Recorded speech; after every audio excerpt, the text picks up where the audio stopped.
정치평론가 이강윤의 오늘.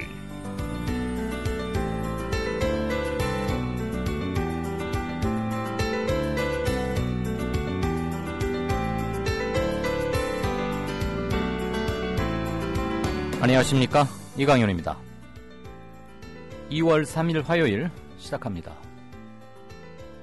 이완구 국무총리 후보자가 설명해야 할 것은 부동산 투기 의혹만이 아닙니다. 이 후보자는 1979년 전두환 소장의 쿠데타 이후 만들어진 헌정파괴기구 국가보위 비상대책위원회의 내무분과위원회에 파견돼서 근무하고 보국훈장, 광복장을 받았습니다.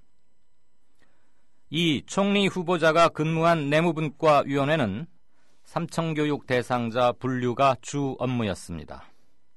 대법원은 전두환 전 대통령 내란 사건 판결에서 국보위에 대해 헌법기관인 행정부 각 부와 대통령을 무력화시킨 것은 국헌문란, 폭동 행위를 유지, 강화하기 위해 취해진 조치는 내란 행위라고 판결했습니다. 또 국방부 과거사 진상규명위원회는 삼청교육대에 대해서 공직자 숙정이나 언론인 해직, 언론 통폐합과 함께 신군부 내란죄의 한 부분이라고 결론 지은 바 있습니다. 이 후보자는 국보위에서 수행한 업무에 대해 소상히 밝혀야 합니다. 헌정 파괴 기구에서 일한 사람이 국무총리로 부임한다면 국기문란 행위 가능성이 있는 사람에게 내각의 통할을 맡기는 겁니다. 일국의 총리 후보자가 공직자 시절 무슨 일을 했는지 묻는 것은 국민의 당연한 권리이자 대한민국 민주주의 역사 기술을 위해서도 필수 사항입니다. 또 이 후보자는 충남도지사 사퇴 후 한 달 만에 우송대에 석좌 교수로 채용됐는데 6차례 특강을 하고서 급여로 6천만 원을 받았습니다. 회당 1,000만 원짜리 강의, 저도 한번 들어보고 싶습니다. 열심히 공부해서 박사 따고 보따리 장사 시작하는 시간 강사들의 시간당 강사료는 5만 원 선입니다. 이 후보자를 석좌 교수로 채용한 우송대 이사장은 이 후보자가 도지사 재임 시 특보로 채용해준 고교 동창입니다. 도지사와 대학 이사장이 특보 자리와 석좌 교수를 주거니 받거니 하면서 관포지교를 확인했던 게 아닌가 싶습니다. 두 분의 우정이 참 감동적입니다. 잠시 후 시작합니다. 부장님, 대리운전은 뭐 부를까요? 대리운전 블랙박스 주는 1800-6606 대리운전이 있지 않은가? 20회 이용시 블랙박스를 주는 1800-6606 블랙박스 대리운전이요? 그럼 검색창에 블랙박스 대리운전을 검색해보게. 홈피에는 다양한 상품들도 있다네. 저기 부장님, 블랙박스 대리운전에서는 국민TV에 후원도 한다면서요. 자네도 블랙박스도 주고 후원도 하는 1800-6606 이용하게. 역시 대리운전은 1800-6606.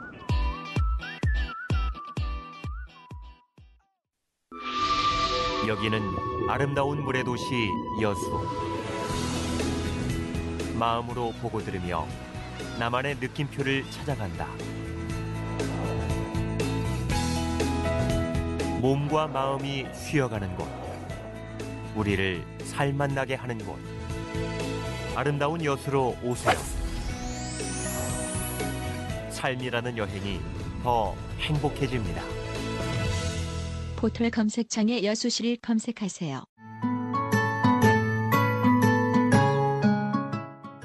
청춘이란 깊은 샘물에서 오는 신선한 정신, 유약함을 물리치는 용기, 안위를 뿌리치는 모험을 뜻한다. 시인 사무엘 울만의 말입니다. 1994년 300여 명의 회원으로 시작한 참여연대는 20년이 지난 지금 14,000명의 회원을 가진 한국의 대표적인 시민단체로 성장했습니다. 시인의 말처럼 참여연대는 앞으로도 청년의 마음으로 활동하겠습니다. 성역 없이 감시하고 비판하겠습니다.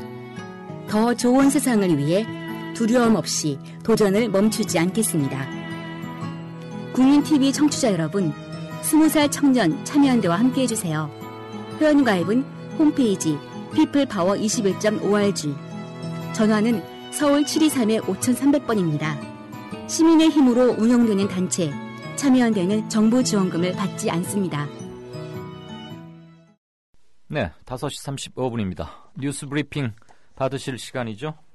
송명훈 작가 어서 오십시오. 네, 안녕하십니까. 네, 오늘 새누리당 김무성 대표 국회에서 교섭단체 대표 연설을 했어요. 네, 굉장히 자신감과 배짱 있는 연설을 했죠. 정부의 증세 없는 복지에 대해 증세 없는 복지는 불가능하며 정치인이 그런 말로 국민을 속이는 것은 옳지 못하다. 굉장히 워딩이 강했습니다. 그 이외에도 대통령과 정례 회동할 것, 그 다음에 고위당정청 회의를 수시로 개최할 것, 그리고 총리와 국회의원, 국무위원들이 정책서 조변 섞여 하는 모습을 보여서는 안 된다고 질타를 했는데요. 이 정도 된다고 치면 앞으로 당천 관계에 대한 자신감을 아주 대내외적으로 표현하는 그런 기회로 판단한 것 같습니다. 아무래도 어제 유승민 원내대표의 선출에 어느 정도 자신감을 얻은 게 아닌가 하는 게 보이네요.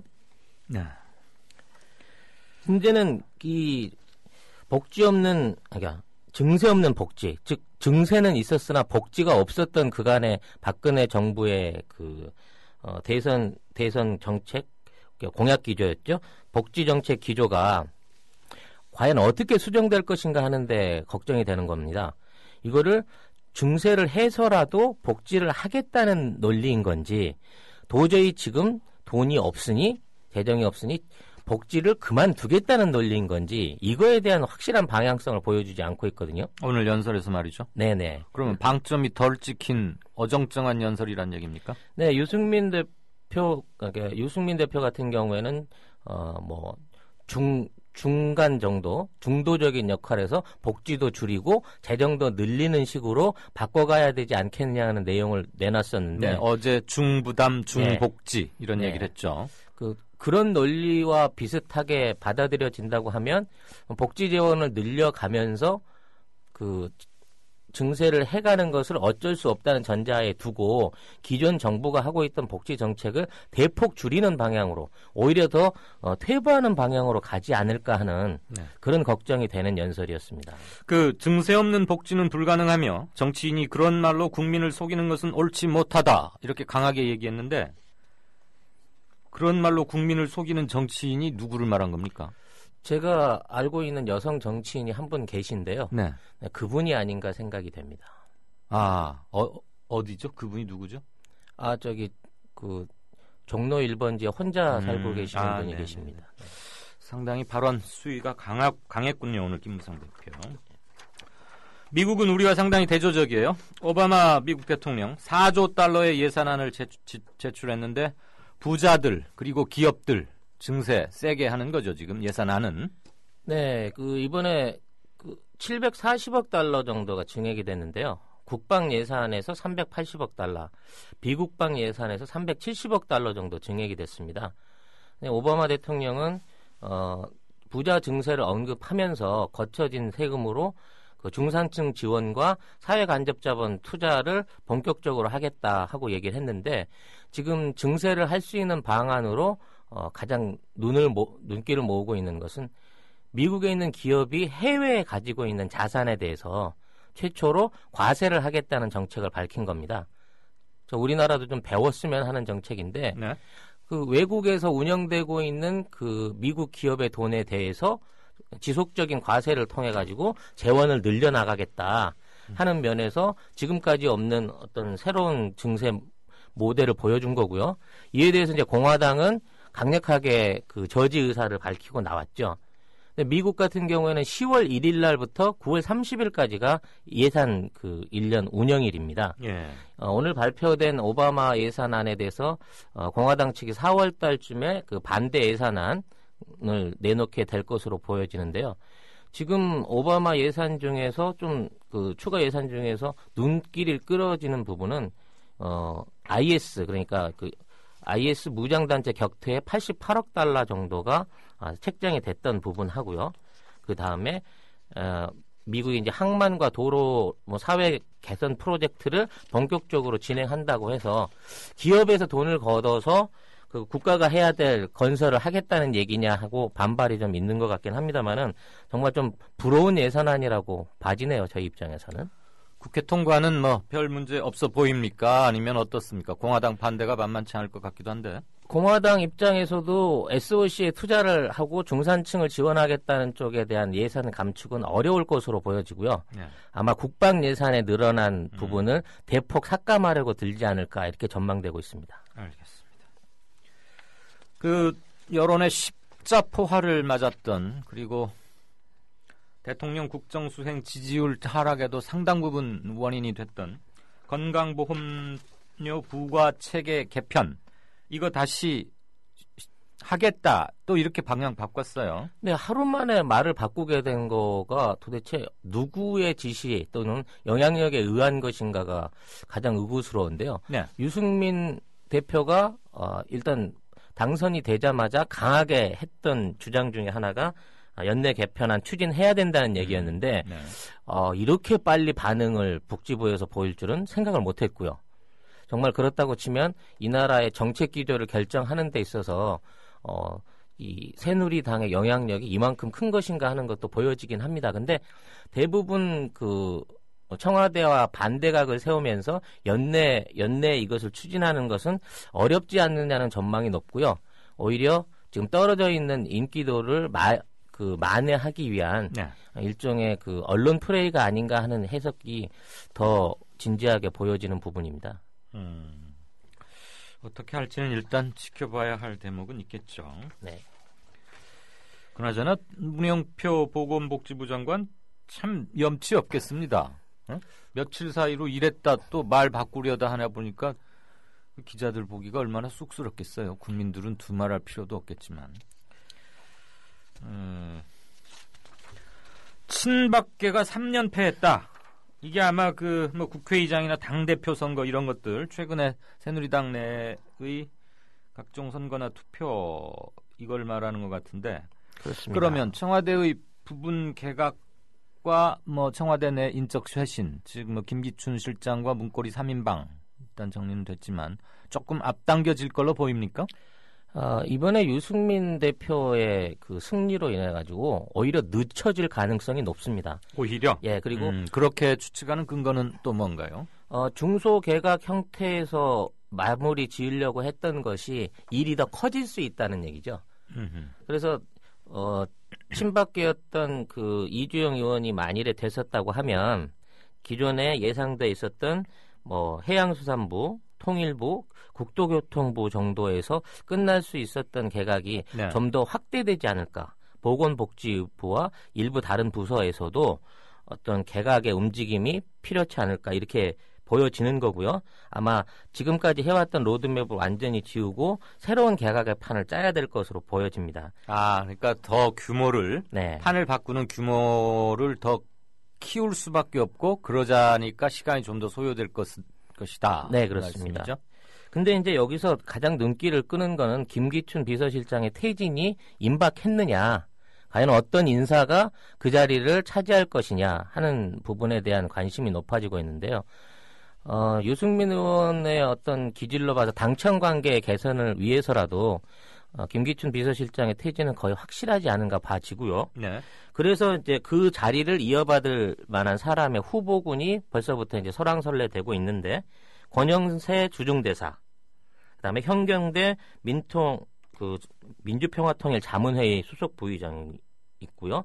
현 법무장관인 황교안 씨, 전 부산시장 허남식, 그다음에 언론진흥재단 이사장 김병호, 전 국정원장 김성호 씨 등이 거론되고 있는데 권영세 씨와 현경대 씨와 황교안 그 법무장관이 가장 그 유력하지 않을까 그런 후보군으로 좁혀지고 있습니다.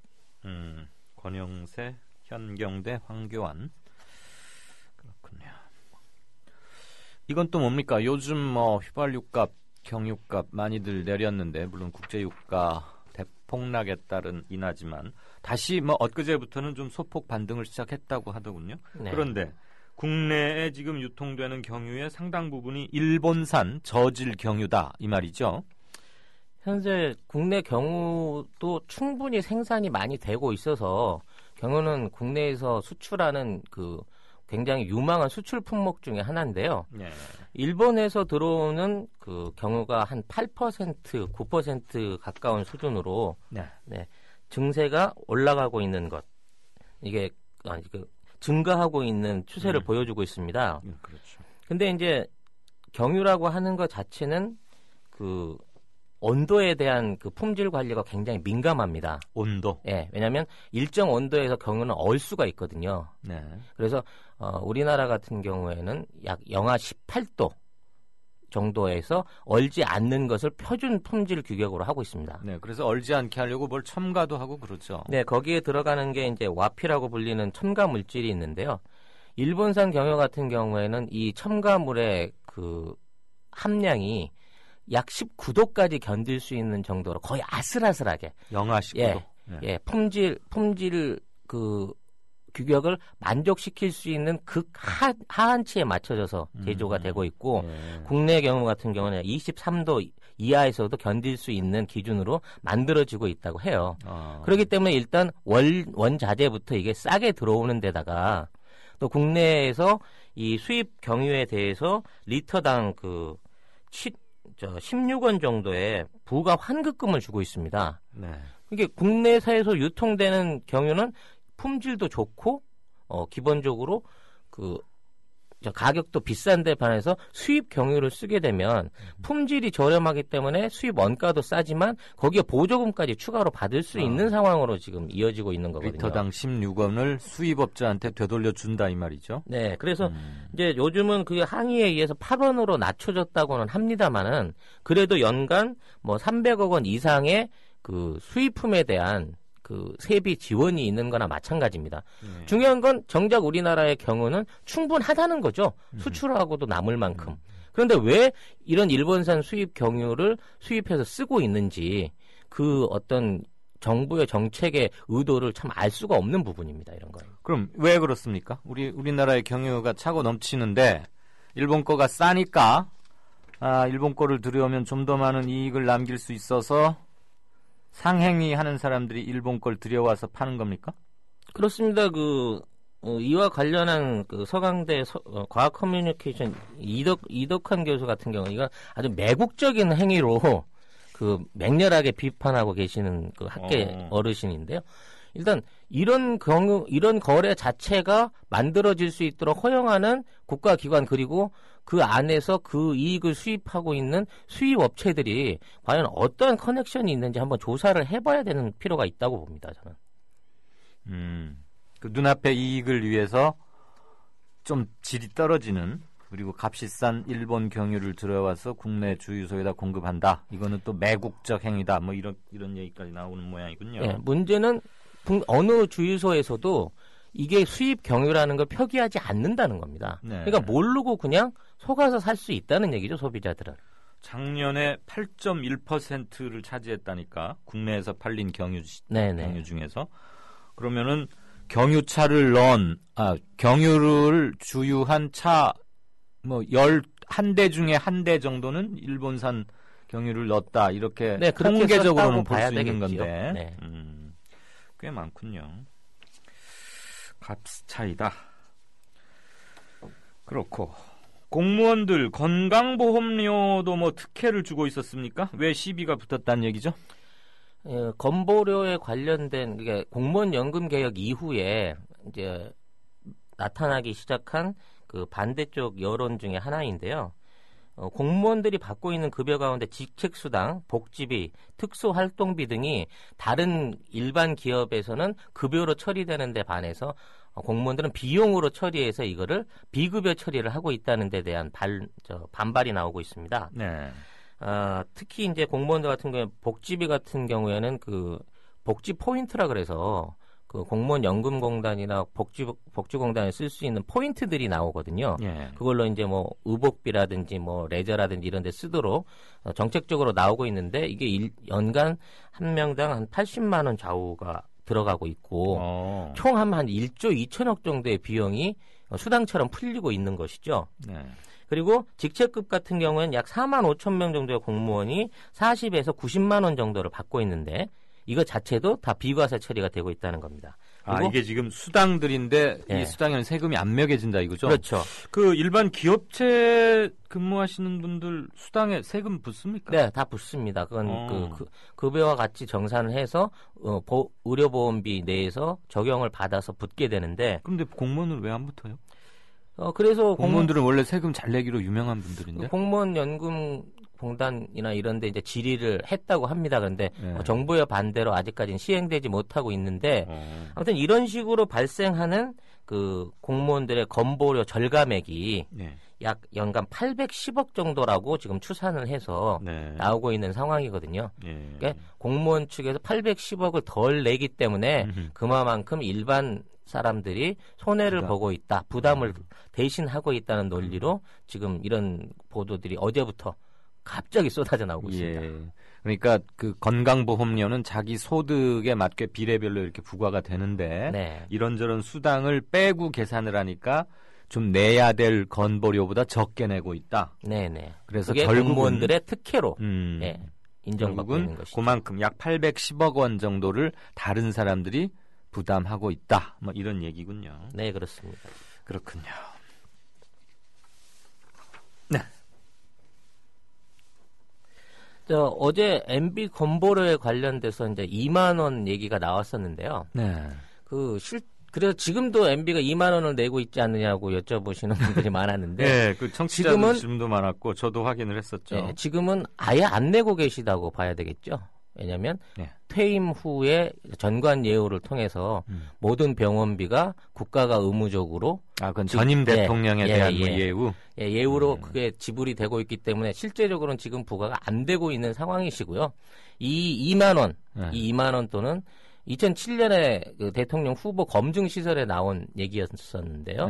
90년도, 91년도 당시에 본인이 운영하던 회사에 본인을 사장으로 취임해서 급여를 90만 원으로 신고를 했답니다. 그래서 90만 원이요? 예, 13,000원에서부터 2만 원 좌우에 이런 그 의료보험료를 4년 동안 꾸준하게 내오셨고 그 와중에 자식들은 근무도 안 하는데 200만 원씩 급여를 주고 급여 처리를 했던 같은 시기에 그 쓰리빠 신고 히딩크 감독이랑 사진 찍은 그 아들. 아무튼 이런 꼼수들을 통해서 건강보험료를 피탈해 오셨는데 그나마도 이제는 안 내도 되시는 전직 대통령이 된 거죠. 그러니까 지금 어제 우리 저 송명훈 작가가 마치 MB가 지금 2만 원 정도 건보료를 내고 있는 것처럼 보도를 했는데 그건 사실이 아니고 그것은 2001년도경 그때의 건보료고 2000년과 2001년도 지금은 아예 전직 대통령의 예우에 관한 법률 뭐 이런 것 때문에 아마 건강보험료 자체를 안 내고 있을 거다. 네, 얘기죠. 그렇습니다. 알겠습니다. 아무튼 뭐 MB는 입만 열어서 MB가 발음되는 순간 다 뉴스입니다. 네, 지금까지 뉴스 브리핑 송명훈 작가였습니다. 네, 수고하셨습니다. 미디어 협동조합을 아시나요? 우리는 정치 권력에 눈치 보지 않습니다. KBS, MBC와 달리. 다만 수만 조합원의 통제를 받습니다. 우리는 광고 자본에 의존하지 않습니다. SBS와 달리. 다만 수만 조합원의 조합비로 운영합니다. 우리는 사주가 한 사람이 아닙니다. 조중동 등 족벌 언론과 달리. 다만 수만 조합원이 주인입니다. 그래서 미디어 협동조합이 만드는 국민TV, 국민라디오, 국민TV 뉴스는 가장 순도 높은 뉴스를 선사하고 있습니다. 조합원으로 함께해 주십시오. 조합원 가입과 문의는 홈페이지 국민.tv 또는 서울 전화 3144-7737로 하시면 됩니다.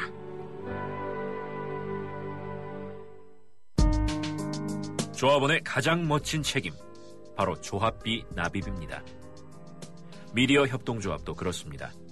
월 11,000원의 조합비 납입자, 늘고는 있지만 아직 절반 수준입니다. 혹시 잊으셨나요? 자동 납부는 가장 편리한 방법입니다. 홈페이지 국민.tv로 들어오셔서 신청하실 수 있습니다. 더 신속한 처리를 원하시면 mediacoup12@gmail.com 혹은 서울 3144-0933으로 연락주세요. 저희가 친절하게 도와드리겠습니다. 미디어 협동조합은 조합원 여러분의 조합비의 무게를 실감하고 있습니다. 공정 뉴스로, 그래서 자부심으로 보답하겠습니다.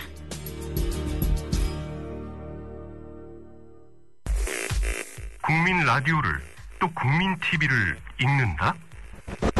미디어 협동조합 콘텐츠의 관문, 국민TV 뉴스를 아시나요? 뉴스K 등 국민 TV의 모든 기사, 조간 브리핑 등 국민 라디오의 인기 콘텐츠, 주요 방송의 녹취와 뉴스메이커와의 대담, 주요 원고 대본이 여러분을 기다립니다. 국민 라디오와 국민 TV를 한눈에 만나세요. news.국민.tv 모바일 접속은 m.news.국민.tv. 네, 5시 56분입니다. 뉴스 브리핑. 그래서 보통 한 꼭지가 6개, 7개 정도 됩니다. 미처 거기서 다루지 못한 것은 제가 짤막하게 단신식으로 제목 정도만 전해드리도록 하겠습니다. 동부전선 GOP 총기 난사 사건 기억하실 겁니다. 그 임모 병장 사형이 선고됐습니다. 그리고 이거 건보 적용이 안 돼서 말들이 많았죠. 비용이 많이 들고 꼭 결혼해서 임신을 하게 되면 꼭 거쳐야 하는 거라고 하던데, 임산부들 초음파 검사, 그리고 고도 비만, 그리고 근골격계 질환에 건강보험 적용을 추진하겠답니다. 성폭력 피해 상담 4명 중 1명은 만 13세 미만의 아동인 것으로 밝혀졌습니다. 만약에 담뱃값을 올리지 않았다면 물가 인상률은 0%, 즉 하나도 변동이 없다, 오르지 않았다 이 말이죠. 그래서 디플레이션에 대한 우려가 차츰 더 커지고 있다, 그런 경제계의 우려를 전하고 있습니다.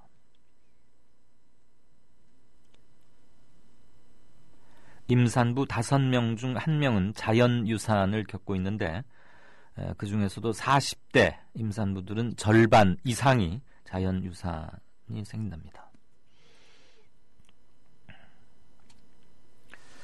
네, 게시판을 좀 볼까요?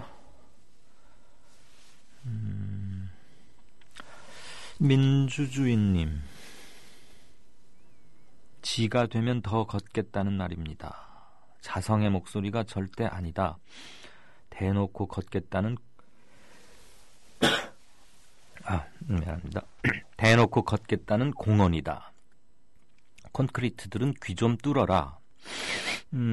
세금 말씀이신 걸까요? 지가 되면 더 걷겠다는 말이다. 자성의 목소리가 절대 아니다. 대놓고 걷겠다는 공언이다. 콘크리트들은 귀 좀 뚫어라. 콘크리트는 아마 콘크리트 지지층, 대통령에 대한 콘크리트 지지층을 말씀하시는 것 같긴 합니다.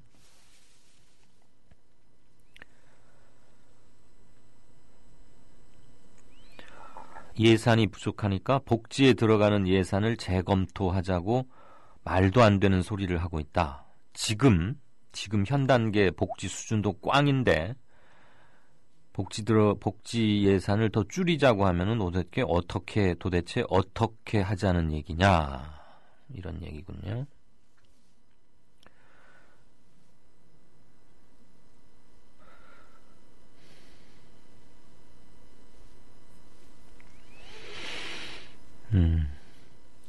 박종철 고문치사 은폐 사건의 수사검사가 대법관이 되고 삼청교육대의 인권 파괴에 가담한 자가 국무총리가 되면 정권이 앞장서서 양심과 정의를 파괴하는 것이다. 만약 이런 자들이 임명된다면 자라나는 미래 세대는 무엇을 보고 배우겠는가? 반드시 막아서 최소한의 정의를 지켜야 한다. 다름과 닮음님 말씀이었습니다. 오늘 이 얘기들이 조금 많은 것 같더라고요. 페이스북이나 SNS에서. 미니님께서 5시 55분에 올리셨는데, 어제 JTBC 뉴스룸에서 방송된 새정치연합 당대표 후보 토론회들 보셨습니까? 보고 있자니 참 힘들더라고요. 어떤 분 때문에 이렇게. 네, 저도 어제 좀 모처럼 좀 몸이 좋지 않고 그래서 일찍 자려고 누웠는데 문자 메시지가 2개 나왔어요. 이거 보고 있냐고. JTBC 뉴스룸 토론회 보고 있냐고. 그래서 아마 당연히 보고 있을 거라고 생각하고 보내신 모양인데 그냥 왜 그러느냐 그러고 텔레비전을 켜지는 않았습니다. 그러면서도 짐작컨대 뭐 답답하거나 좀 생뚱맞은 소리 이런 게 나와서 그러는 게 아닐까. 아니면 뭐 아주 핫한 열전이 펼쳐져서 그러나 뭐 그랬는데 여러분들이 보셨군요. 어떤 분 때문에 속상하셨는지 뭐 짐작은 갑니다. 네. 댓글을 또 어떤 분이 다루셨군요. 워렌 버핏 67조 원님께서는 아까 그 박종철 군 고문치사 은폐검사 대법관 후보 등등 이런 거 공안검사들이 횡행하는 판을 치는 이 정국 너무하다. 그렇게 해서 조성한 공안정국으로 대통령 지지율 26% 만족하십니까? 대통령이 잘못하고 있다는 국민 3분의 2, 65%의 지적에 제발 귀 기울여라 라고 일갈하셨습니다. 어제 뉴스 행간에서 짚어드린 내용이기도 하죠. 뭐 짚어드렸다기보다는 어제 같이 한번 생각해 본 바이기도 합니다. 이 MB 회고록이 패러디를 많이 낳고 있군요. 대통령의 시간인데 원 제목이. 그러다가 대통령의 7시간으로 바뀌더니 이제는 대통령의 사기 그리고 뭐 대통령의 비용 뭐 이런 것도 있다면서요. 정치카페 누구죠? 진중권 노회찬 유시민 이렇게 세 분이 하는 거죠. 그 팟캐스트 방송. 아마 그 프로를 말씀하시는 것 같아요. 거기에 나와서 유시민 작가가 조목조목 분석을 해줬는데 아주 배꼽 빠질 뻔했답니다. 대통령의 사기. 그러니까 이 MB 회고록을 아주 낱낱이 해부를 한 모양이네요.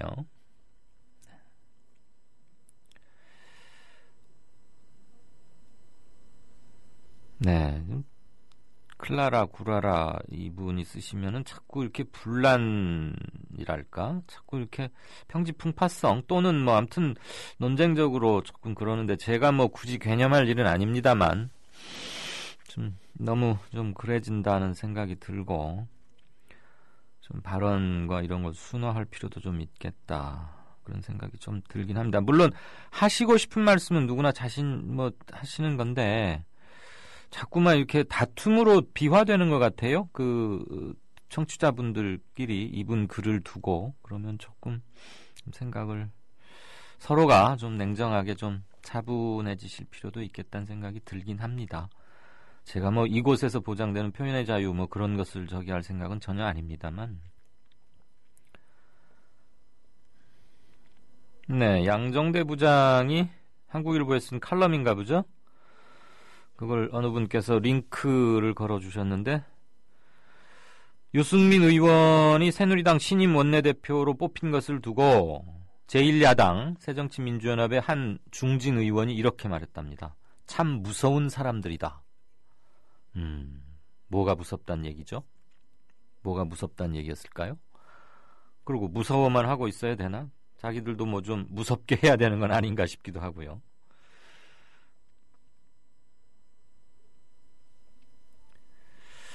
서태우리님, 드디어 새누리당이 청와대와 구분을 시작했다. 올해 새누리당은 청와대와 차이나는 지지율 때문에 일정 정도 선을 긋고 복지 그리고 개헌 프레임으로 모든 현안을 묻으려고 할 거다. 여기에 야당이 제대로 대응하지 못하면 내년 총선 때까지 또 질질 끌려다니면서 그렇게 총선을 치르게 되지 않겠느냐. 저들은 자신들의 금배지에 모든 걸 건다. 야당이라고 하다 있는 건 어제 JTBC 토론회를 보니까 개혁은 물 건너간 것 같고 전당대회 후 한동안 집안 싸움 하느라 4월 재선거도 제대로 대응하기 힘들지 않을까 하는 생각을 갖게 됐다. 이러면 죽어나는 건 국민들 뿐이다. 2월 8일 이후에 야당이 제 생각과 지금 이 쇠태우리님 본인의 생각과 틀리기를 간절히 빌어본다. 오늘 뉴스 행간을 이걸로 대신하면 더 좋았겠습니다. 잘 읽었습니다. 쇠태우리님.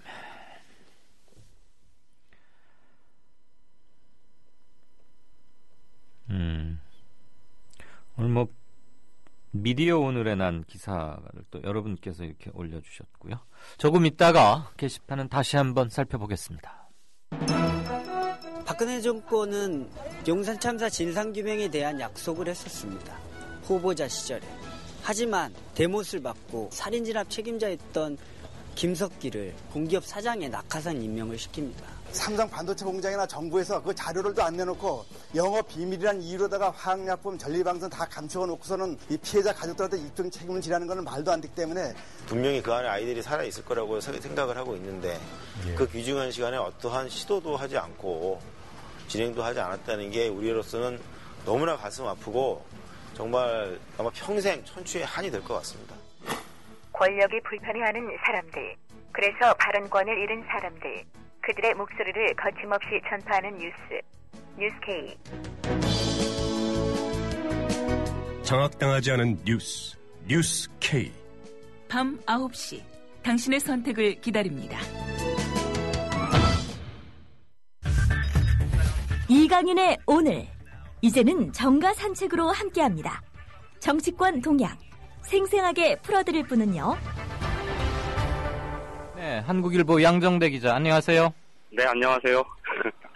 오늘 첫 뉴스 뭡니까? 네? 오늘 첫 번째 소식 뭘로 갈까요?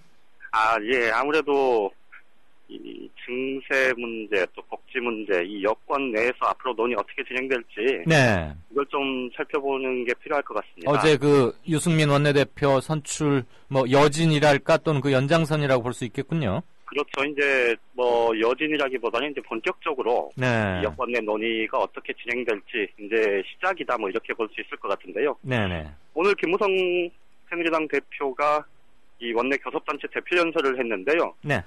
가장 특징적인 대목이라고 하면 아무래도 이 박근혜 대통령의 복지 정책 기조, 증세 없는 복지 확대는 사실상 불가능하고 이거는 정부가 국민들한테 거짓말을 하는 거고 틀린 얘기다. 예. 라는 거를 공개적으로 얘기를 오늘 했고요. 그러면 박근혜 대통령을 공개적으로 들이받았다는 너무 저급한 표현인가요?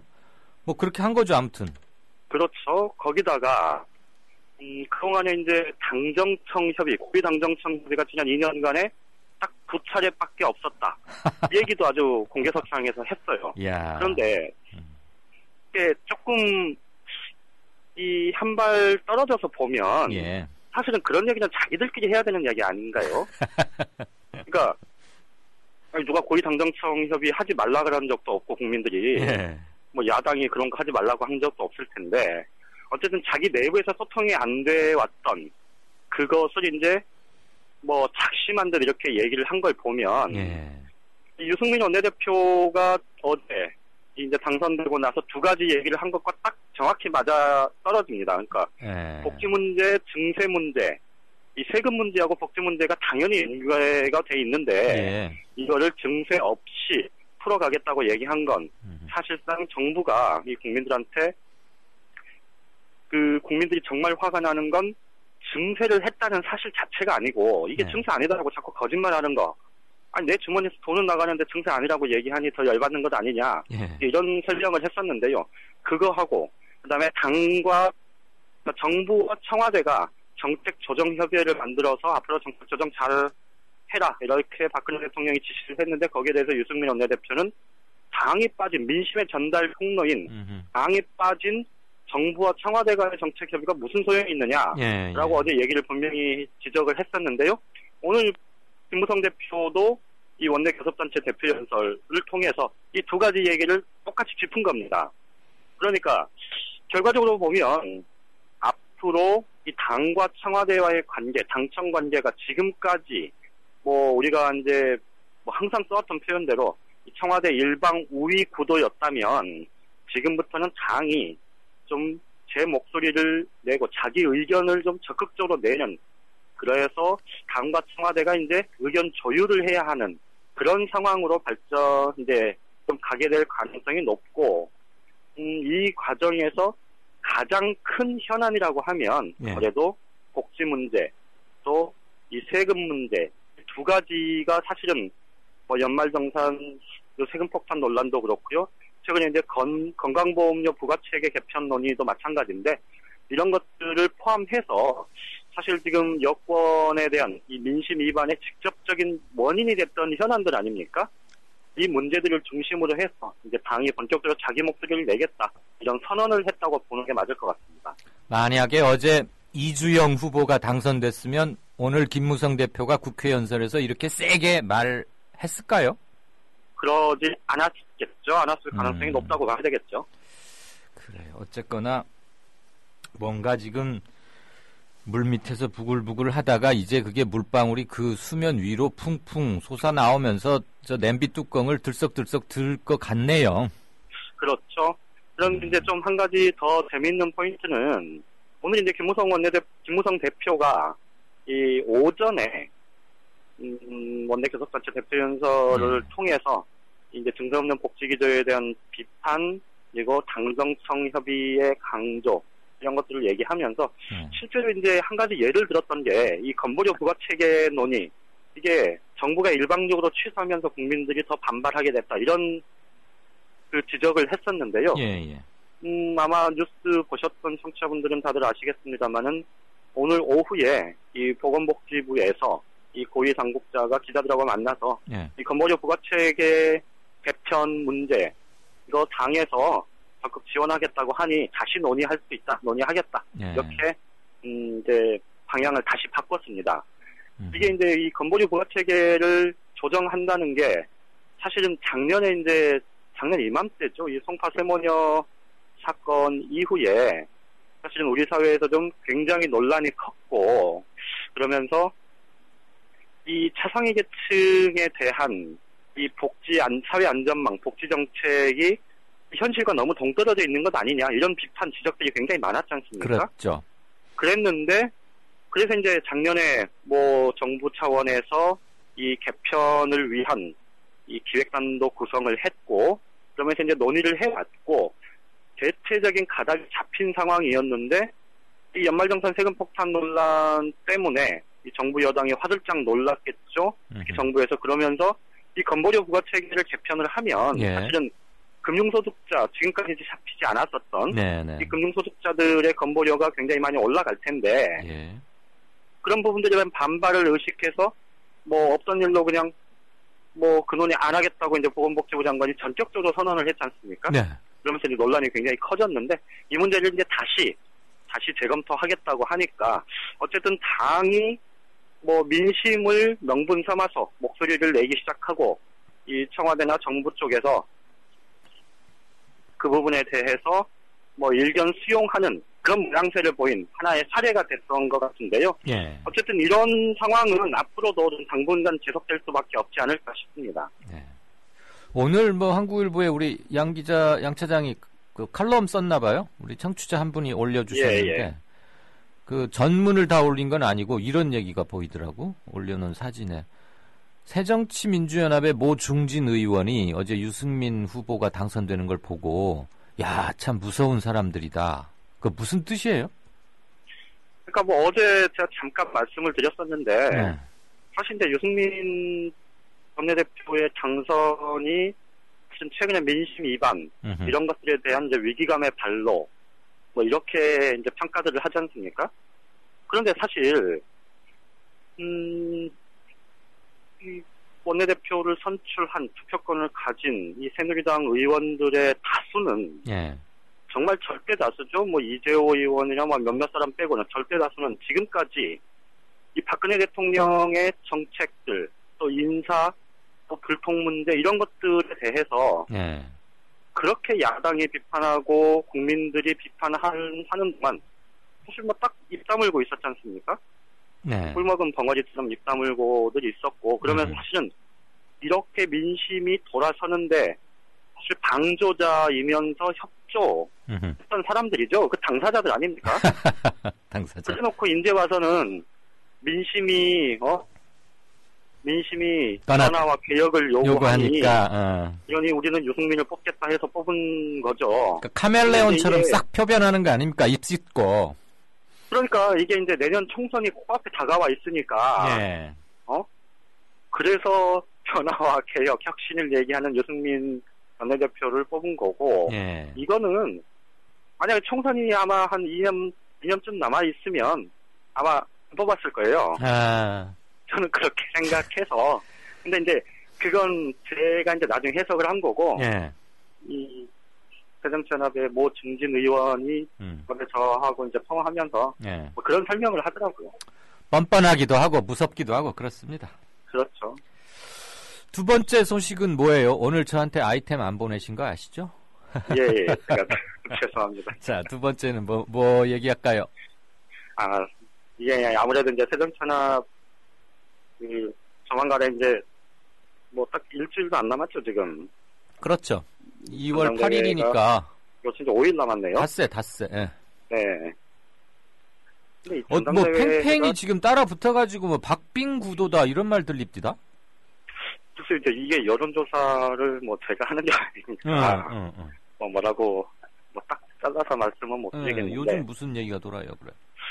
애초 처음에는 이제 문재인 의원이 어느 정도 격차로 승리할 거냐, 뭐 이게 이제 최대의 관심사였다면, 예.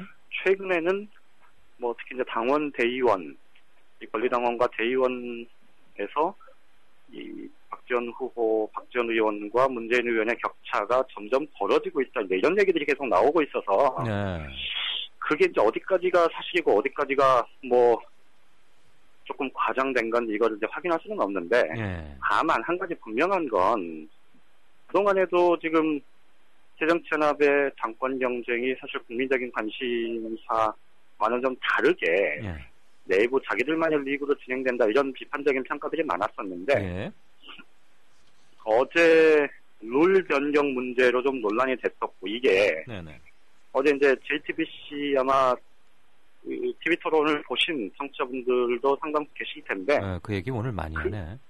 그 과정을 보면 정말 새정치연합이 어디까지 갈지 이거를 걱정하지 않을 수가 없을 것 같습니다.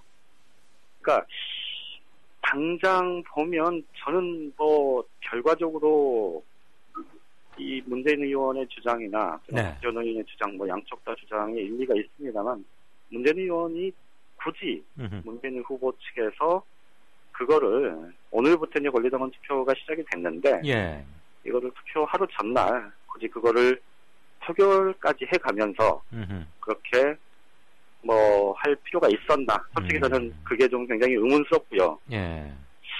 이 논란은 오늘 아마 많은 비판 기사들도 있었고, 또 청취자분들, 관심 있는 청취자분들 중에서는 아마 한숨을 쉬면서 말씀을 하신 분들이 꽤 많았을 텐데, 이게 이제 지금 야당에 좀 어줍지 않은 이 논쟁의 핵심이 되고 있다는 게 사실 좀 굉장히 뭐랄까요, 조금 뼈아픈 지금 우리 야당의 현 주소를 보여준 거다, 뭐 이렇게 봐야 될 것 같은데, 어쨌든 새누리당이 민심을 명분으로 해서 이 유승민 원내대표를 뽑은 만큼 좀 새정치연합도 좀 이 국민들의 관심사 혹은 국민들의 바람, 이런 것들을 하고 좀 같이 가는 그런 좀 논의를 앞으로 며칠 남진 않았지만 어쨌든 그렇게 가야 되지 않겠나 하는 생각을 해봅니다.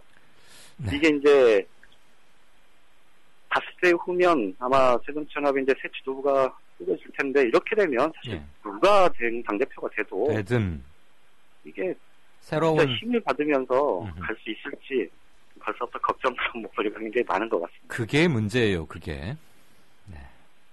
어쨌거나 바람이 불 때는 바람이 불어가는 방향으로 돛을 펴라, 그런 뭐 정치학 격언이 있는데 그 점은 조금 보면서 답답하다는 생각은 듭니다. 당분간 새누리당, 특히 뭐 신임 원내대표 의욕적으로 자기 존재도 부각시키면서 자기가 된 이유를 안팎으로 강조하고 나설 터이니 일단은 그쪽에 뉴스 촉각을 좀 곤두세우면서 잘 독해를 좀 해봐야 되겠군요. 그렇죠. 어디까지 뛰쳐나갈지 원심력이. 네. 알겠습니다.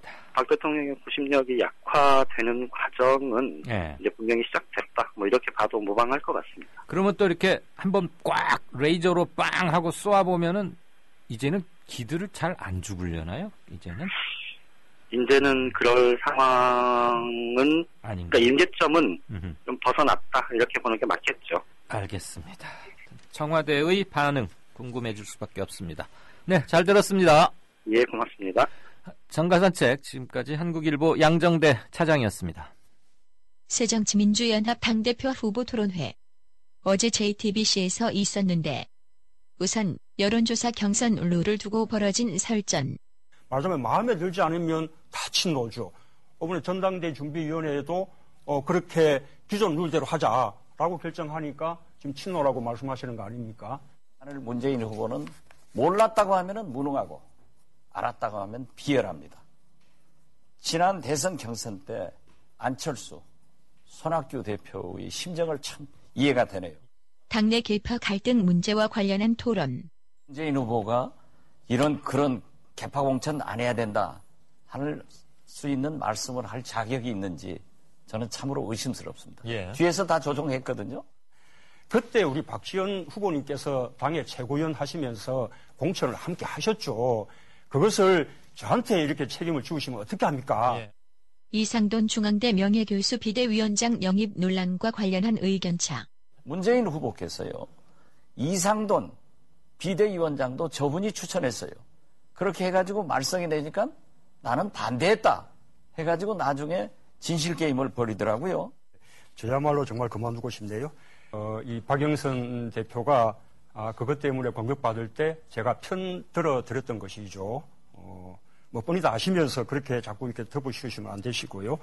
강한 야당은 왜 불가능한가? 이와 관련한 설전. 문재인 후보가 세비 30%를 삭감하겠다. 이렇게 공약을 해놓고 아무리 대선에서 패배했다 하더라도 현직 국회의원입니다. 본인부터 안 지키는 거예요. 문재인 후보가 정상회담 회의로 공개하자. NLL 문건 공개하자. 이렇게 해놓고 뒷방에 숨어 있었습니다. 이렇게 하니까 국민들이 도대체 새정치민주연합은 날만 새면은 시청 앞에 텐트 치고 그러고 안 해버리고. 정말 이런 그 공방을 하자면 끝이 없죠. 우리 또 이인영 후보가 또 이렇게 가겠다고 할지 모르니까요. 그러실 것 같지는 않습니다. 예, 어쨌든 이렇게 친노, 비노 이런 개파 논란 정말 이제 그만 좀 이렇게 하셔야 됩니다. 막판 저질 토론 논란 그리고 양비론에 나선 이인영 후보. 가장 지금 저질의 토론이 되고 있는 것 같습니다. 참 뭐 어떻게 제가 뭐 말씀드려야 할지 모르겠습니다. 저질 말씀하셨는데요. 내일 투표가 시작되는데 오늘 규정 바꿔버리는 그런 행동이 저질입니다. 이른바 2012년 6월에는 친노 세력과 비노 세력, 영남과 호남의 세력들이 서로 담합까지 했던 분들입니다. 그래놓고 오늘 이 자리에 와서 이렇게 싸우고 계시는 거예요. 손석희 앵커의 마지막 코멘트. 오늘 토론 마치면서 세 분 중에 어느 분도 중간에 안 나가신 걸 다행으로. 자정 팟캐스트의 파라다이스가 열린다. 화요일 0시 기생충의 신비로운 세계로 안내합니다. 정준호, 정혜진의 기생충 펀팩트. 수요일 0시 고양이와 사람의 알콩달콩한 밀당. 한쌤의 야옹스럽게. 목요일 0시 군사 안의 모든 것 거칠고 시원하게 확 까드립니다. 화라 담배. 금요일 0시 여성 기혼자들의 영원한 딜레마. 시월드 탈출 프로젝트. 김사한 김남은의 언더 더 씨. 토요일 0시 최욱의 정영진의 불금쇼. 매주 금요일 밤 12시 로저 갱생 프로젝트로 초대합니다. 0시 재미와 유익, 감동의 한 보따리. 잊지 마세요. 국민라디오 채널 고정입니다. 미디어 협동조합 콘텐츠 누가 널리 알리겠습니까? 국민TV 홍보지원단 국티홍지에서는 사이버상에서 국민라디오 국민TV 콘텐츠를 확산시킬 1000명의 사이버 홍보대사를 찾습니다. 국민 라디오, 국민 TV의 소중한 콘텐츠 확산, 공정 언론과 민주주의 실현을 위한 착실한 디딤돌이 될 것입니다. 미디어 협동조합의 좋은 콘텐츠를 널리 알릴 아름다운 손길이 되주세요. 자세한 문의 이메일은 국민tvpr@gmail.com입니다. 지금 여러분께서는 정치평론가 이강윤이 진행하는 이강윤의 오늘을 듣고 계십니다. 이강윤의 오늘은 팟캐스트 포털 팟빵에서 다시 들으실 수 있습니다. 의견과 건의가 있으시면 게시판에 남겨주세요. 네, 진짜 인터뷰입니다. 박종철 군 고문치사 사건 담당 검사였었죠. 전 형사정책연구원장 박상옥 씨 대법관 후보자로 지명됐습니다. 논란이 뜨겁습니다. 이 문제 처음으로 제기한 정의당의 서기호 의원님 연결하겠습니다. 서 의원님 안녕하십니까? 예, 안녕하세요. 안녕하세요. 판사 옷 벗으시고 조금 있다가 국회로 가셨죠? 네네. 이제 많이 적응이 되셨습니까? 예, 이제 많이 완전히 적응이 됐습니다. 아, 그러세요?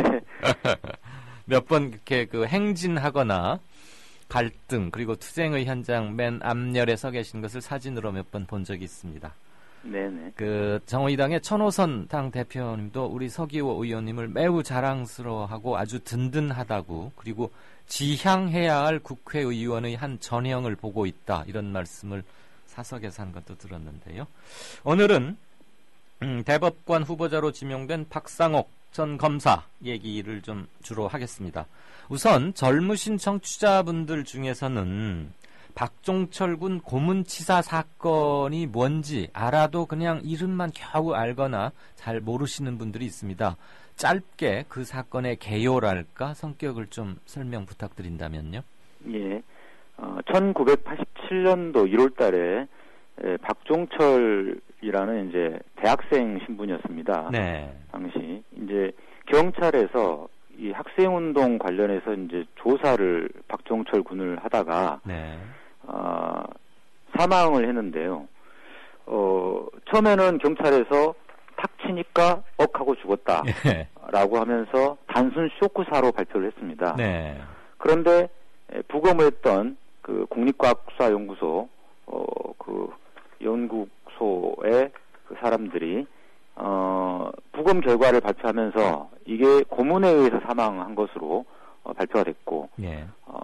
그래서 수사 결과 경찰 2명이 고문에 가담한 것으로 이제 수사가 결과 발표됐는데, 네. 문제는 이제 나중에 정의구현 사재단에 의해서 사실은 3명이 더 있다. 아하. 공범자가 3명이 더 있다는 게 폭로가 됐고, 예. 그 다음에 그 위에 또 치안본부장, 그러니까 지금으로 따지면 경찰청장까지 가세했다. 예. 라는 점들이 알려졌습니다. 네, 그래서 정권이 흔들흔들하는 위기에 처하게 되고 그랬죠. 그렇게 해서 이 부도덕한 반인도적 범죄가 밝혀지면서 네. 87년도 6월 달에 그 군사 독재 정권의 이제 퇴진을 요구하는, 그리고 대통령 직접 선거, 네. 직선제를 주장하는 이러한 그 6월 민주항쟁의 도화선이 됐던 사건입니다. 그렇죠. 1월 달에 박종철 군의 고문치사 사건이 이제 알려져서 들끓기 시작하다가 이것에 항의하는 집회 도중에 연세대 학생 이한열 군의 최루탄 직격 피격에 의한 사망, 이 두 가지가 겹치면서 그해 6월 대규모 투쟁이 벌어졌고, 결국 87년 이른바 6월 민주대항쟁 그리고 시민의 승리, 이렇게 되는데 결정적 기폭제가 됐던 사건이죠. 네네, 그렇습니다. 그 박종철 군 고문치사 사건 담당 검사 이러면 뭐 보온병 뭐 이런 뭐 얘기도 있습니다만, 안상수 현 창원시장이 떠오르는데, 안상수 시장하고 현 박상옥 이번 대법관 후보자 그 두 사람의 역할의 차이, 이런 건 뭐였습니까? 예, 두 사람 다 당시에 수사를 담당했던 검사였는데요. 네. 안상수 현 창원시장이 이제 선배 검사고, 박상옥 후보자는 이제 후배 검사였습니다. 네. 그런데 이제 안상수 현 창원시장 같은 경우는 검사를 이제 그만둔 뒤에 네. 정치권으로 이제 진입을 해서 국민들로부터 이제 선택을 받아가지고 정치를 오래 했죠. 굉장히 오래 했죠. 그 다음에 이제 작년에 창원시장에 당선이 됐는데요. 네. 박상호 후보자의 차이는 이 안상수 시장은 이제 그 뒤에 선출직 공무원을 했고 예. 수사나 재판 업무를 담당하지 않았다는 겁니다. 예. 그런데 박상호 후보자는 이제 그런 적이 없고 계속 변호사로 활동을 하다가 아하. 지금 요번에 이제 대법관 후보가 된 거지 않습니까? 예. 그러면 이제 대법관 후보가 됐다는 것은 이 공직자로서 특히 이 사법기관의 최후 심판기관인 대법관 후보이기 때문에 예.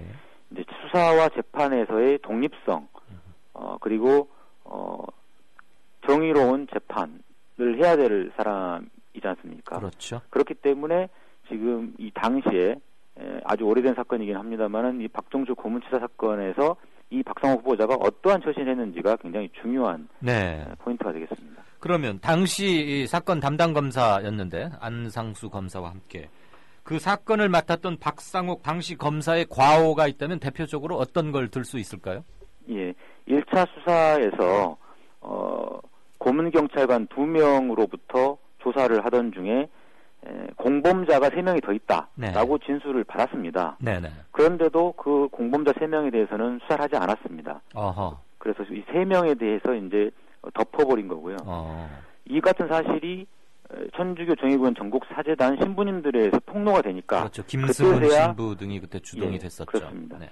2차 수사팀에서 또 일을 했는데 네. 그때서야 이제 3명을 추가로 구속했습니다. 마지못해서 한 거죠. 의원님 중간에 하나 질문 드려도 괜찮겠습니까? 네네. 통상 피의자로부터 진술을 받았는데도 검사가 그러니까 공범이 있다는 얘기를 들었는데도 조사조차 안 했다면 그것은 검사 스스로 자발적으로 사건을 축소한 것이고요. 그렇습니다. 둘째는 천주교 정평사에서 폭로가 있고 나서 재수사를 하게 되면 1차 수사에 문제가 있어서 재수사를 하는 거 아닙니까? 예, 그렇습니다. 그러면 1차 수사 담당자는 당연히 배제해야 되고 그 사람들은 처벌받도록 대기시켜야 되는 거 아닙니까? 예, 그렇습니다. 이제 직무유기죄가 성립될 수 있는데요. 네. 직무유기죄를 범한 이제 수사기관 검사이기 때문에 당연히 직무에서 배제돼야 되고 형사처벌도 받아야 되는데 네. 이 부분에 대해서는 그냥 넘어가 버렸고 고스란히 그대로 1차 수사팀이 그대로 2차 수사팀에서 일을 했습니다. 그게 상식적으로 말이 됩니까? 아무리 검사 전혀 예. 검찰이 절대 말이 안 되는 부분인데요. 네네. 당시에는 이제 그 당시 고문 경찰들의 고문 부분이 이제 부각이 되다 보니까 이제 검사들의 과오에 대해서는 사실 그냥 넘어간 측면이 있죠. 상대적으로. 그리고 또 한 가지는 이 검사들의 이 직무유기죄 부분은 또 검사가 수사를 해야 되거든요. 네네.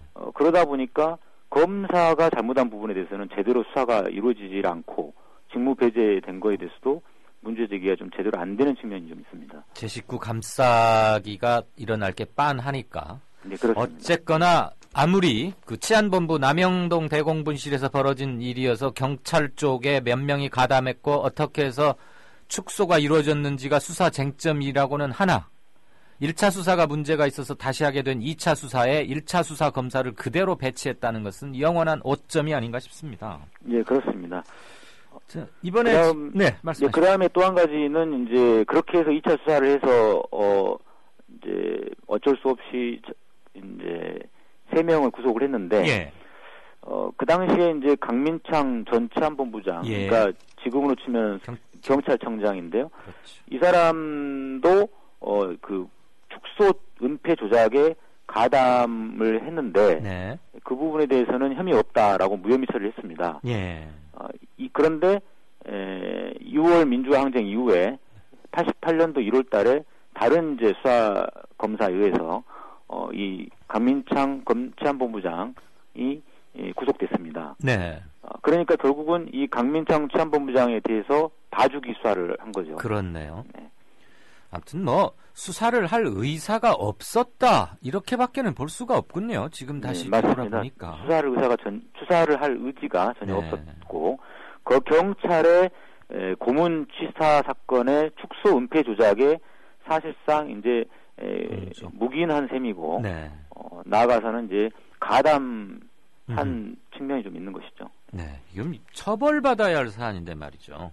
네, 어쨌거나 이번에 대법관 후보가 됐는데 그러면 국회에 이제 자기가 그동안 어디서 뭐 했고를 자세히 써내는 거 아닙니까? 네네. 그런데 아무래도 뭐 뒤가 캥기고 떳떳지 못하니까 그랬을까요? 박종철 사건 담당 검사였다. 그 이력은 쏙 빼놨어요. 그거 뭐 일부러 뺐다고 보십니까?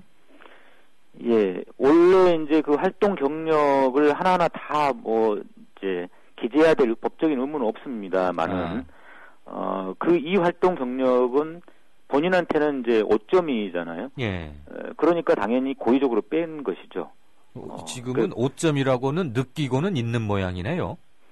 뭔가 이제 부린 게 있으니까 이제 뺐겠죠. 예. 예. 지금 요번에 그 부분, 그러니까 의도적으로 그거 뺀 거 아니냐 해서 이렇게 날카롭게 문제 제기하시고 여론 이슈화 시키시는데 우리 서기호 의원님이 결정적인 역할을 하신 거죠. 네, 오늘 아침에 저희가 보도 자료를 배포하면서 네.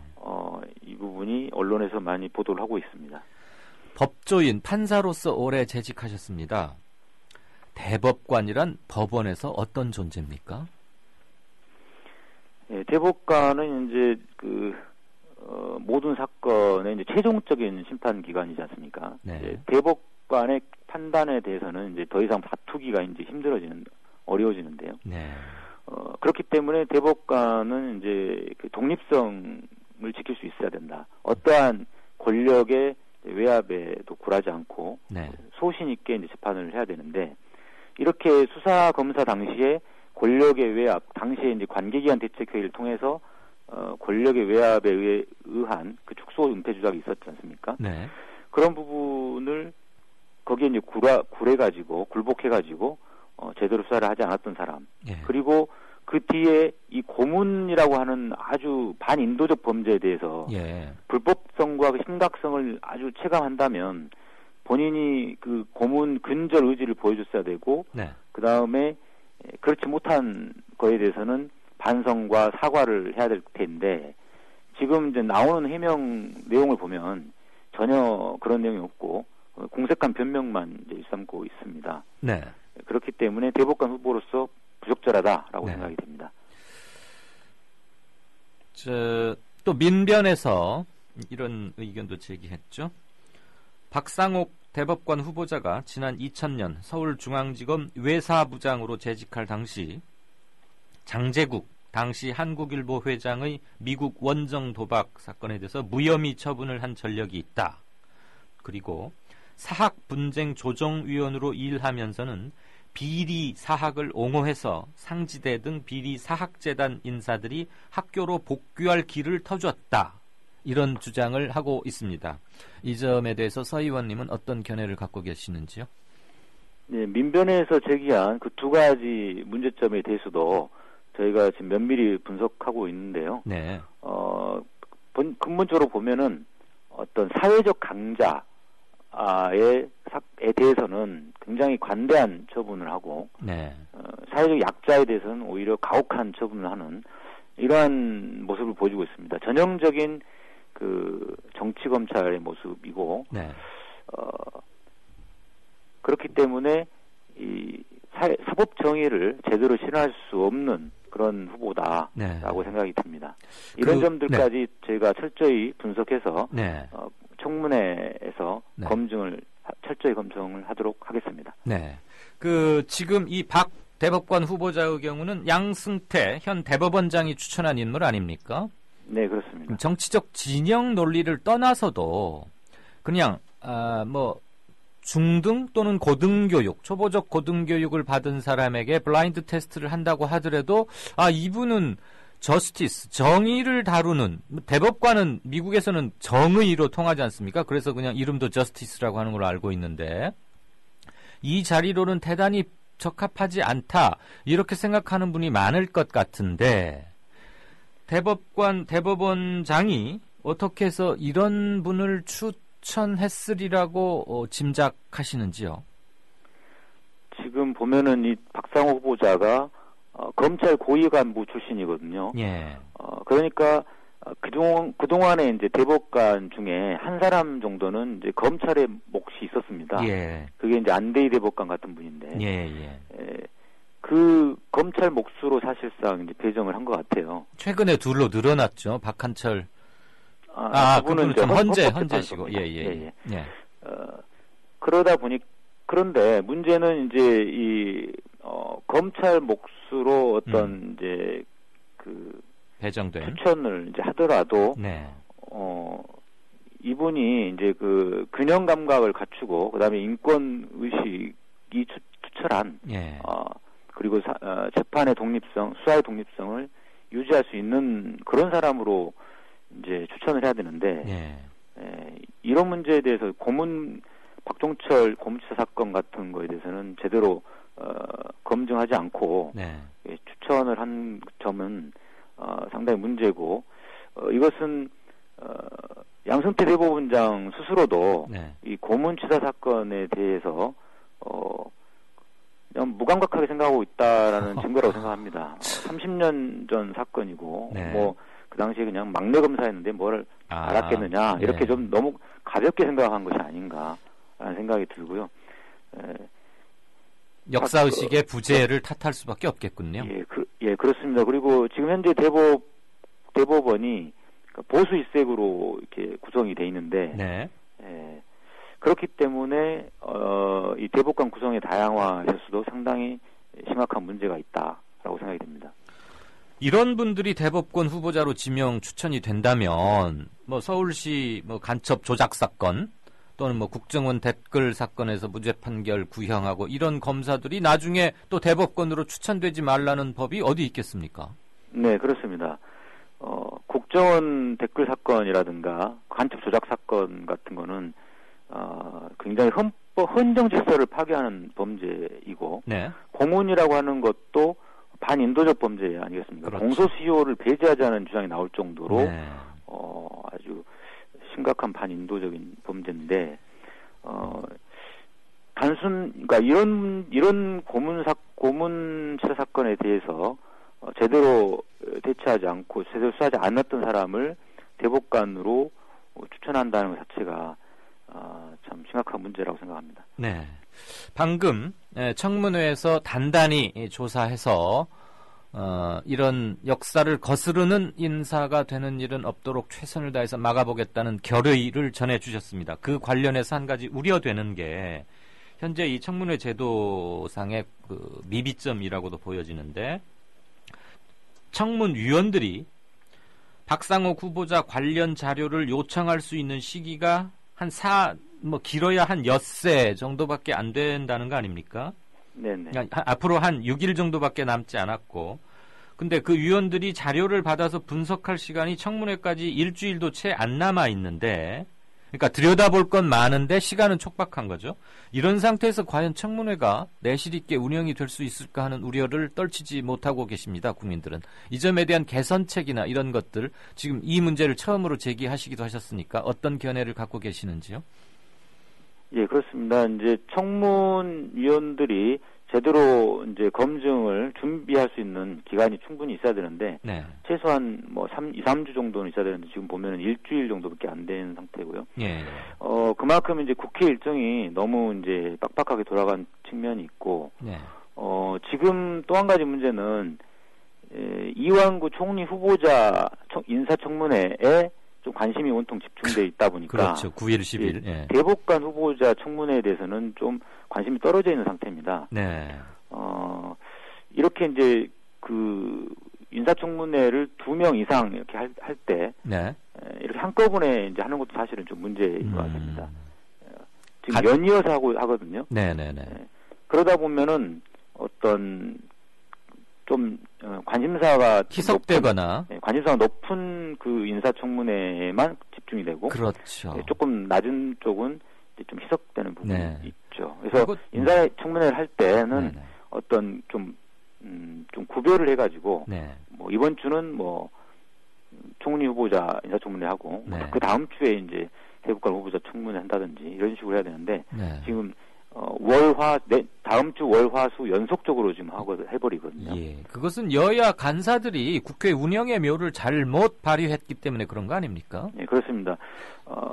새누리당과 새정치연합 두 거대 양당에서 이런 인사청문회를 철저히 검증을 해야 된다라는 문제의식이 좀 약하다 생각이 됩니다. 그리고 그 갈래도 다르고 한쪽은 행정부의 국무총리인 것이고 이쪽은 사법부의 명운을 함께 짊어지고 가야 할 매우 중요한 역할을 하게 될 대법관인데 그것을 마치 무슨 별책부록 갖다 이어붙이듯이 말이죠. 그렇게 촉박하게 할 하등의 이유가 없는 것 같고 예전에 그 야당에서 추천했던 어느 변호사님이 결국 이제 대법관 인사청문회에서 통과하지 못하고 탈락한 적이 있지 않습니까? 네. 그런 것을 보더라도 시간을 갖고 설령 그 다음 주 16일쯤 한다고 해서 대법원이 당장 큰 무슨 일이 나는 것도 아닐 것 같은데 네, 그렇습니다. 부랴부랴 하는 것은 도저히 이해가 안 갑니다. 어쨌거나 법원 출신이시기 때문에 훨씬 더 꼼꼼하게 현미경을 들이대실 수 있는 서기호 의원님이 활약이 이래서 더 다른 때보다 기대되는 것 같습니다. 청문회에서 좋은 활약 기대하겠고요. 오늘 긴 시간 말씀 감사합니다. 네, 감사합니다. 네, 진짜 인터뷰 지금까지 정의당의 서기호 의원이었습니다. 월간 다운로드 수 1000만, 팟캐스트계의 에이스, 국민 라디오가 광고주를 찾습니다. 직접 찾아서 선택해 듣는 방송, 청취 몰입도가 높은 방송, 지상파 케이블 광고와 차원이 다릅니다. 부담 없는 가격, 소비자의 열띤 반응, 전혀 다른 광고의 블루오션을 경험해 보십시오. 국민라디오 @gmail.com으로 문의해 주시면 상세히 안내해 드리겠습니다. 정치평론가 이강윤이 함께하는 국민라디오 이강윤의 오늘.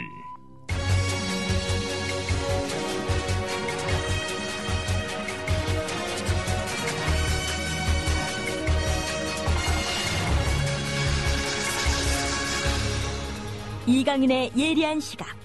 이제는 뉴스의 행과 간을 짚어냅니다. 네, 8분 56초 남았습니다. 방송 종료까지.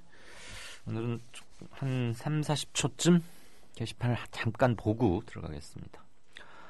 고 김대중 대통령이 정말 정치 9단, 아니다, 정치 한 100단이었겠다. 한화갑, 한광옥, 박지원 등등 김대중 사후 그의 키드들의 저질 행보를 보자면 저런 무식한 건달들 데리고 혼자 힘으로 역경을 뚫고 나간 김대중의 인생이 다시 한번 존경스럽다.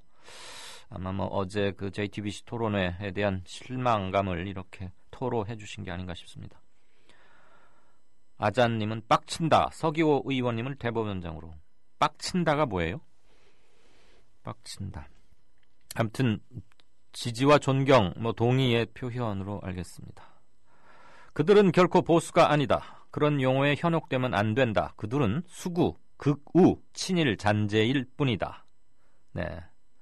이번에 대법원장 지명권 또는 이완구 총리 후보자의 여러 가지 추문, 의혹 이런 것들 포괄적으로 말씀하시는 게 아닌가 싶습니다. 오늘 뉴스 행간으로 고른 것은 원자력 발전 아시죠? 원전 해수, 원자력 발전은 꼭 바다에 직해되어 있습니다. 냉각을 위해서. 그리고 바닷물을 이용해서 냉각하니까요. 그래서 원자력 발전소 앞에 바닷물은 온도가 다른 여타 지역보다 한 4, 5도가량 높죠. 뜨거운 물을 그 해수로 식히니까. 지금 부산 지역에서 들끓고 있는 원전 해수 수돗물 이명박 사저부터 공급하라 라는 제목의 오늘자 정치 블로거 IM 피터가 자신의 블로그에 올린 글 일부를 먼저 들으시겠습니다. 요새 부산 지역은 해수 담수화 수돗물 공급 때문에 논란이 되고 있습니다. 부산시 상수도 사업본부는 부산 기장군 대변리에 바닷물을 여과시켜 수돗물로 공급하는 해수 담수화 시설을 완공해 부산 기장군에 공급하려다 주민들 반대로 중지된 상황입니다. 부산시 기장군과 해운대 일부 주민들은 해수 담수화 수돗물 공급 사업을 반대하는 서명과 시위를 벌이고 있으며 일부 주민들은 아예 이사를 해야 하는 것 아니냐며 걱정하고 있습니다. 부산시 기장군에는 총 사업비 1945억 원을 투자해 바닷물을 수돗물로 공급하는 해수 담수화 플랜트 사업이 진행되고 있습니다. 해수 담수화 수돗물은 지난 12월 상수도를 통해 공급하려다 주민의 반대로 중지됐습니다. 주민들은 왜 해수 담수화 수돗물을 반대할까요? 부산 시민들이 바닷물을 수돗물로 만들어서, 즉 짠물을 민물로 만들어서 그걸 마시는 것 그 자체를 반대하는 건 아닙니다. 엄밀히 말하면 부산시 기장군이라는 곳에 있는 해수 담수화 시설, 민물로 만드는 그 시설에서 나오는 민물, 수돗물을 거부하는 겁니다. 이유는 부산시 기장군, 그러니까 저 기장군에 있는 해수와 담수화 시설, 해수를 민물로 만드는 그 시설에서 12km를 가면 고리 원전이랍니다. 12km는 계속 이동하는 바닷물을 감안하면 그렇게 먼 거리는 아니라는 거죠. 특히 부산 지역 시민들이 우려하시는 것은 겨우 12km 정도만 가면 원전이 있고 거기에서는 아까 말씀드렸다시피 뜨거워진 원전 터빈을 돌면서 뜨거워진 물을 식히느라고 그것을 바닷물에 이렇게 내보내서 그런 해수가 계속 나오고 있는데 그게 과연 원자력으로부터 하나도 묻어있지 않은 방사성 물질이 하나도 묻어있지 않은 완벽하게 안전한 것이겠느냐. 그거에 대한 물이란 건 마시고 또 밥도 지어 먹고 샤워도 하고 양치도 하고 그래야 되니까요. 그래서 우리는 그 안전성에 대해서 지금 믿을 수가 없다. 그러니까 그 수돗물 공급하는 거 싫다 이겁니다. 12km 떨어진 곳에 원전이 있다고 했죠. 그런데 고리 원전의 안전 운영 수칙 이런 거 들여다보면 고리 원전에서 비상사태가 발생하면 반경 10km 안에 있는 주민들은 대피해야 합니다. 그만큼 10km 정도는 방사성 배출물에 대한 안전이 담보되지 않는 지역이라는 게 많은 부산 분들의 생각인 것이죠. 방사성 배출물이 전혀 나오지 않는다는 보장이 없기 때문에 그거 아무리 바닷물을 잘 걸러서 민물처럼 만들었다고 해도 우리는 믿을 수 없다는 겁니다. 방사성 배출물인 삼중수소라는 게 있는데 이 삼중수소는 암을 유발할 수도 있고 기형아 또는 돌연변이를 유발할 발생 위험성이 상당히 높다고 과학자들은 이미 객관적인 데이터를 통해서 입증한 바가 있습니다. 부산광역시의 상수도 사업본부는 수돗물에서 삼중수소가 나오지 않았다고 발표하고 있는데 한국 다른 기관의 설명은 조금 다릅니다. 한국원자력연구원의 시험 결과를 보면 검출이 됐답니다. 그러면 부산 분들 당연히 헷갈릴 수밖에 없는 게 아니겠습니까? 최소한 나란 일을 하는 두 곳에서 결과가 다르니까 어느 쪽 말을 믿어야 하느냐. 두 군데, 두 기관의 조사치가 같아야 일단 믿을 수 있는 거 아니겠습니까? 이런 게 저는 합리적 의문 제기라고 생각합니다. 근데 문제는 지금 한 군데서는 삼중수소가 안 나왔다 그랬고 한 군데서는 삼중수소가 나왔다는 거 아닙니까? 근데 삼중수소를 100% 완전히 제거하는 기술은 현재로서는 없답니다. 그러니까 만약에 삼중수소가 조금이라도 있다면 그것은 암이나 기형아, 돌연변이 이런 걸 유발할 수 있는 것이죠. 그 물을 먹으라고 하니 누가 먹겠습니까? 그런데 왜 부산에 부산에 그런 먹을 물이 부족해서 이런 일을 하고 있느냐? 그게 아닙니다. 부산의 수돗물 아직은 부족하지 않습니다. 낙동강 상수원도 있고 댐 쓰고 있는데 우리가 UAE에다가 원자력 팔았지 않습니까? 그때 플랜트로 중동 지역에서는 담수가 부족하니까 민물이 부족하니까 해수를 민물로 만드는 두산중공업 이런 데서 많이 하고 있는데 그 플랜트 시스템도 함께 공급하기로 한 겁니다. 패키지로 우리가 이런 기술이 있으니 우리 한국형 원전을 사주면 이것도 해주겠다. 그거 뭔가 입증을 해보여야 되는 거 아니겠습니까? 중동 사람들한테. 그래서 모르모트처럼 마르참 테스트베드 시험실로 부산을 택한 겁니다. 왜냐하면 우리 시스템을 이렇게 돌리면 바닷물을 민물로 바꿀 수 있습니다. 아무리 말을 해도 안 믿으니까 우리가 그럼 부산 앞바다에서 실험을 해보지요. 그 데이터를 제시하겠습니다. 그럼 믿으시겠습니까? 그럼 그래 하시죠. 해서 부산 지금 기장 거기에다가 이걸 만들었다는 거 아닙니까? 이명박 대통령이 이거 중동에다 팔려고 무진 애를 쓰고 뭐 UAE에 2번인가 가고 막 그랬잖아요. 어쨌거나 팔리게 됐죠. 부산 분들은 중동에 원전 팔기 위해서 왜 우리가 그런 실험의 대상이 되어야 하느냐라고 말씀하시고 있는 겁니다. 그렇다면 정부에서는 아직 안전성도 확인되지 않은 거 이렇게 강행하려 하지 말고 담수화로 바꿀 수 있는 것, 그래서 해수를 담수로 바꾸고 나서 마실 정도 물이 되는지를 데이터만 뽑아서 UAE나 이런 데 제출하면 되는 거지 왜 굳이 안 마시겠다는데, 그리고 물이 부족한 것도 아닌데 왜 수도로 공급하겠다는 겁니까? 이런 게 일방통행 행정이자 불도저입니다. 부산시장 서병수 시장님, 귀담아 들어주십시오. 시민들이 화나시면 시장님 재선 안 됩니다. 재선 이전에 물은 생명의 근원 아니겠습니까? 뉴스 행가관이었습니다. 네, 이강윤의 오늘 2월 3일 순서는 여기까지입니다. 들어주셔서 대단히 고맙습니다. 저는 내일 오후 5시 30분에 다시 뵙겠습니다.